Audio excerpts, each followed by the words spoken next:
So, interesting developments. We are not on a Q suite flight anymore. So, happy days.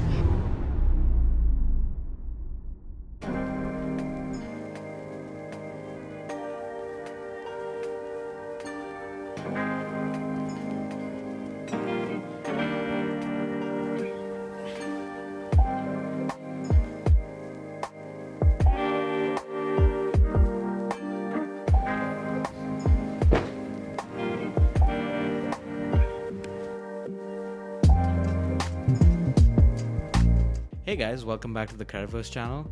Today you catch me at around 5 p.m. and we're gonna fly Q suites.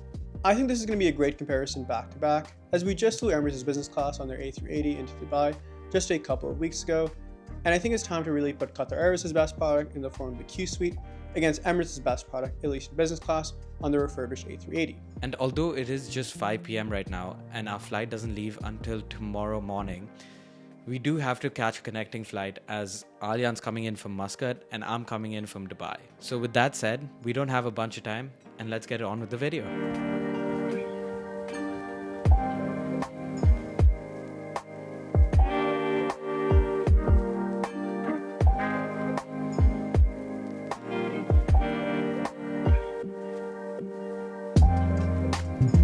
I have made it to the airport and I am through security. So now we're heading to the Pearl Lounge, which is what QR gives you in Abu Dhabi airport. All checked in.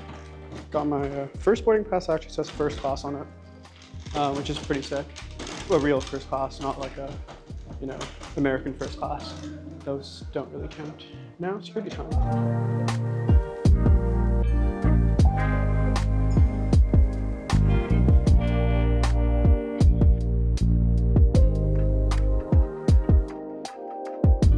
I have made it outside the lounge and the lounge is quite mediocre.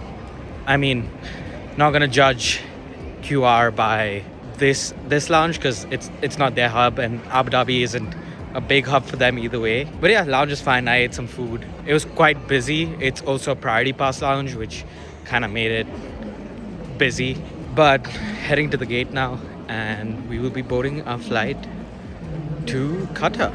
Okay, down the escalator we go. That was pretty fantastic. Probably the best contract lounge I've been to of any kind. Not the most surprising, but yeah, down we go. Moving over to gate A9, I believe, which is not that far of a walk away. Boarding starts in probably like -2 minutes, but that's just how it goes.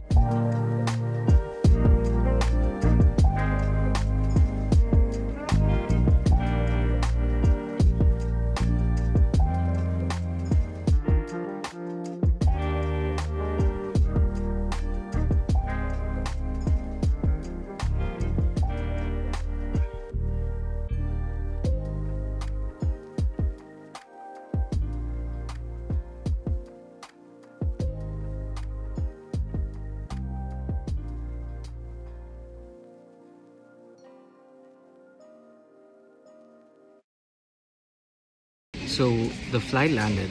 It's been a couple of hours since the flight has landed and I've kind of ended up in the first class lounge. I'm currently waiting for Alyan to show up and we'll talk a little bit more about that because even I didn't know I had access to this lounge. But yeah. Let's pick up the action at the Al Safwa first class lounge. Passengers on a ticket connecting to and from the Middle East get access to this first class lounge, in addition to the two Al Murjan business class lounges. The entrance alone sets the tone.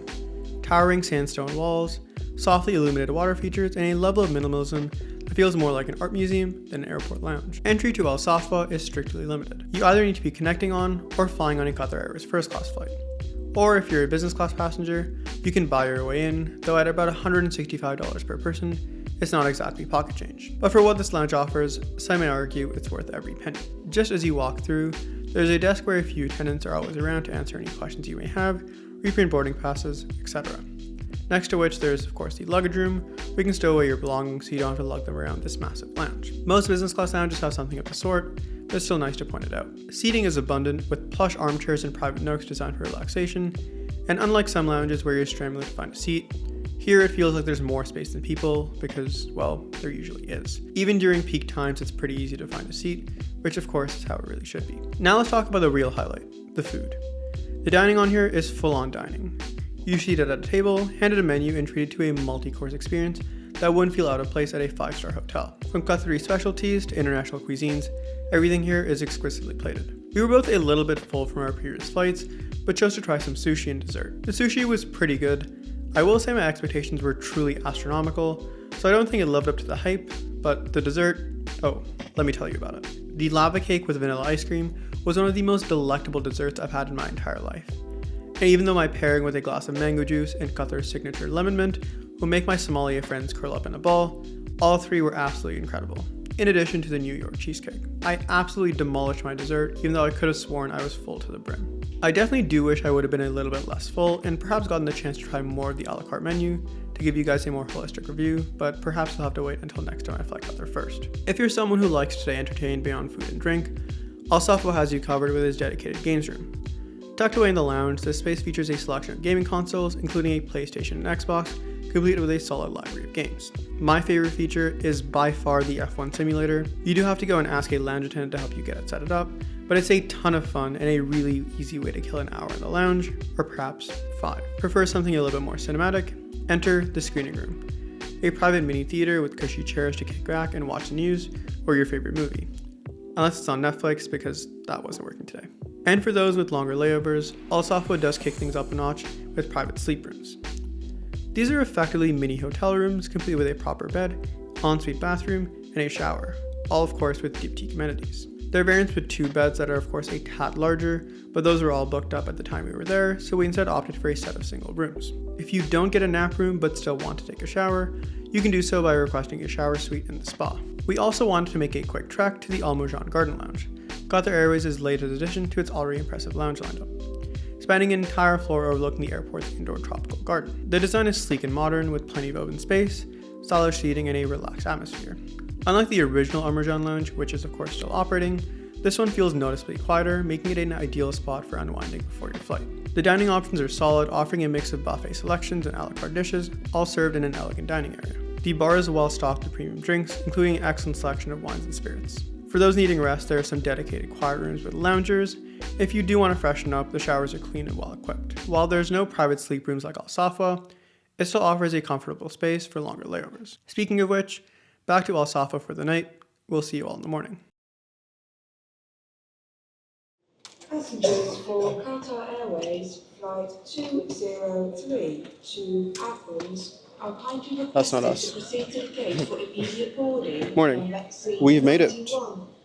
We're up nice bright and early at 8:30 a.m. Got like, 2 hours of sleep. Really ready for this nice 7-hour hop over to Amsterdam. But I'm glad we had the nap rooms. That really helped. Yeah, that was a bit of a surprise, but we'll take it. We'll take what we can get. Yeah. Now just waiting for boarding, and it's kind of this thing called when everyone's priority, no one's priority. There's there's a bit of a lineup, so it's fine. Get ready to board. Yeah. Okay, see you on the flight. So, interesting developments. We are not on a QC flight anymore. So happy days. I'd love to be on a non-QC flight. It's not like we spent a couple of months trying to find availability and trying to find this flight so that we could go to Amsterdam. It's not like we didn't even choose to go to Amsterdam. Amsterdam chose us because QC was Amsterdam. But yeah, so this is turned from a QC flight to a non-QC flight, unfortunately. Let's turn to a Getting Qatar review. Oh well, regardless, let's see how hard this soft product carries, because this hard product is not good, and the hard product is like the seat, etc. So Soft product is gonna have to carry hard right now. oh well, yeah, we're gonna have some fun. Unlike other Gulf carriers such as Etihad and Emirates, Qatar has at least 9 different products of business class across their wide-body fleet, meaning it's always a luck of a draw as to what you'd be getting when you step aboard an aircraft. The airline is also notorious for last-minute equipment swaps, so much so that they mention on their website when booking a Q-Suites flight that they'll inform you a few days before departure if your flight becomes a non-Q-Suites configuration.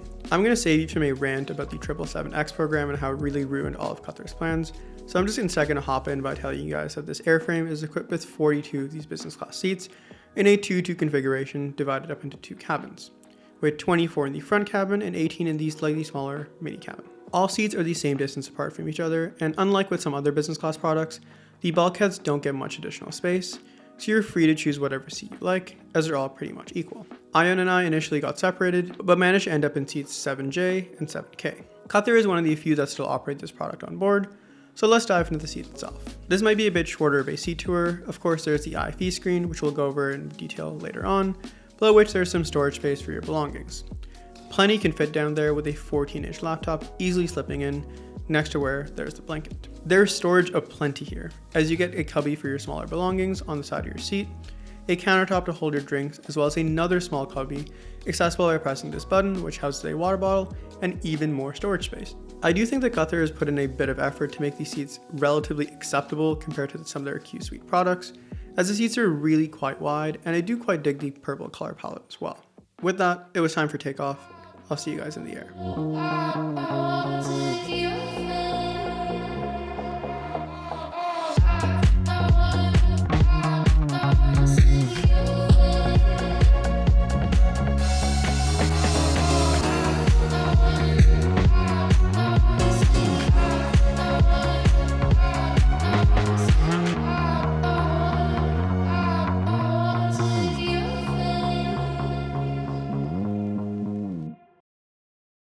Each passenger receives a diptyque amenity kit, elegantly packed with a selection of travel essentials. Inside, you'll find diptyque lip balm, face cream and hand cream, along with a travel-size atomizer or a signature fragrance. Rounding out the kit are an eye mask and a pair of socks, small but thoughtful touches to make the journey a little bit more comfortable. Before we start with breakfast service, I would also like to mention this is where the 2 hours of sleep really caught up to us. We forgot to take a photo of the menu, so we're going off memory here. Let's hope for the best. The meal started with a breakfast parfait served to all passengers before the main courses. The parfait, decent but nothing groundbreaking. The sugar syrup felt a bit excessive, but overall a solid start to the meal. Breakfast tends to be the weakest meal on most flights. I usually don't judge an airline too harshly based on it, but Qatar Airways completely flipped that narrative with their kanafa waffles. A creative spin on what's usually the most uninspired meal of the day. These are just as good as they sounded. Easily the highlight of breakfast and a great way to close out the service. One thing I'm going to mention here that I think is often overlooked with these 2-2-2 seats in business class is the fact that you get to sit next to your friends or travel companions and actually talk to them over the course of the flight, which is certainly something I appreciate. Our product is, well, quite mediocre, but I mean, I think Aryan and I were just talking about this earlier. If you're sitting with someone you know, it kind of gets a bit easier and it's not that big of a deal, but this would be an issue if my neighbor was someone I didn't know right now, and they'd have to climb over me to go to the aisle. So yeah, that is kind of annoying. The seat is kind of outdated, and I've never flown Q seats before, and I was really hoping to fly Q seats. But yeah, I mean, the service so far has been great. We had some Arabic coffee and had a welcome drink as well. So yeah, pretty solid. Before settling in for some rest, let's take a look at the lavatories on board. You get not one, but 2 mirrors, along with this baby changing table for those traveling with little ones. As with the lounge and amenity kit, the toiletries here are provided by diptyque, adding a touch of luxury to an otherwise fairly unremarkable lab. With it now being bedtime, transforming the seat into a fully lie flat bed is pretty simple. You can either do it by yourself by just pressing the buttons on the side of your seat, or by asking the flight attendant for a proper turn down service. One small but significant perk of the 777's 2-2-2 layout is the extra space. Compared to a reverse herringbone 1-to-1 configuration, or that forwards and backwards facing one like you get on Q Suites, the footwell and overall seat width feel much more open, making it easier to stretch out and get very comfortable. While I didn't manage to rack up a ton of sleep, the quality was very solid, having the extra space to really move around, and it made a noticeable difference for me in the comfort. Oryx One, Qatar's in-flight entertainment system, delivers a solid mix of content and functionality. With over 4,000 options including blockbuster movies, TV shows, music and games, there's no shortage of way to pass the time. The user interface is smooth and easy to navigate, but the 13-inch screen is a little bit smaller than ideal, especially because it feels like it's in a completely different zip code to where you are. The airshow and flight map are also a little bit antiquated, but nonetheless rather appreciated. And everything of course is controlled by this little remote that extends out the right side of your seat. Wi-Fi is free for an hour for Privilege Club members, but otherwise $10 for the whole flight, which is not a bad deal. It worked pretty well across the entire flight, and I really couldn't complain. About 2 hours before landing, hunger struck again, so we decided to order lunch. And since Qatar operates a dine-on-demand system, you can order anything you want off the menu at any time. The steak was solid, but for an airline like Qatar Airways, I did expect something a little bit more. It was definitely not as good as the beef dish I had on Emirates earlier, which has now become the gold standard for airplane meals. Ion's ravioli was a fairly similar story, good, but overall unremarkable. Dessert is where the dine-on-demand concept fell apart just a little. We both wanted the chocolate cake with ice cream, but the purser informed us that there was only one left. Definitely surprising that they didn't stock enough for everybody on board. Not the biggest deal in the world because we just ended up sharing one, but maybe the purser was subtly looking out for our caloric intake for the day. Before much more time passed, we could see the windmills in the distance, and it was apparent that our time on board was coming to an end rather shortly. A time, if I'm being honest, I thoroughly enjoyed. I was definitely still a little bit miffed that there was a last-minute equipment swap, so I was expecting one product and got the other, but if I booked this knowing that I would be getting it, I would still probably choose it instead of rebooking for a different day or choosing like a connecting itinerary. Provided you're traveling with someone, it's an absolute blast. Certainly my favorite part of travel is the memories you get to make with the people who are the closest to you. When flying business class, you often become a little bit isolated, having to peer over the seat behind you to chat with your family or friends, instead of getting to enjoy meals, watch movies, and share laughs together, side by side. Qatar's soft product is still quite strong, perhaps a touch below Emirates' in terms of catering and service, but this could also come down to a more experienced cabin crew being allocated towards Q-Suite flights, as they're seen as a bit more premium, and it does make sense that an airline will want to put their best crew on their best product, similar to how Emirates does on their flagship routes aboard the A380. My data set here is of course still a little bit limited, but in my experience, the Q-Suite flight I took just before this one had a slightly more fun crew, who engaged in a bit more banter, and were a tad more proactive looking after my needs. Of course, this crew was still very good, just perhaps not absolutely exceptional. If you get Qatar like I did, I probably wouldn't go out of your way to switch it. It's still a great experience, but what I would do is write to Qatar after, if you were like me and got last minute equipment swapped without being given any further notice in order to get a little bit of compensation. I'm not entirely sure it works just yet. I have sent them an email and I will keep you guys posted in the comments if there's any update. That's all for today. I hope you guys really enjoyed and are liking a mix of this credit card and flight content. I hope you guys have a great rest of your day and safe travels. See you next time.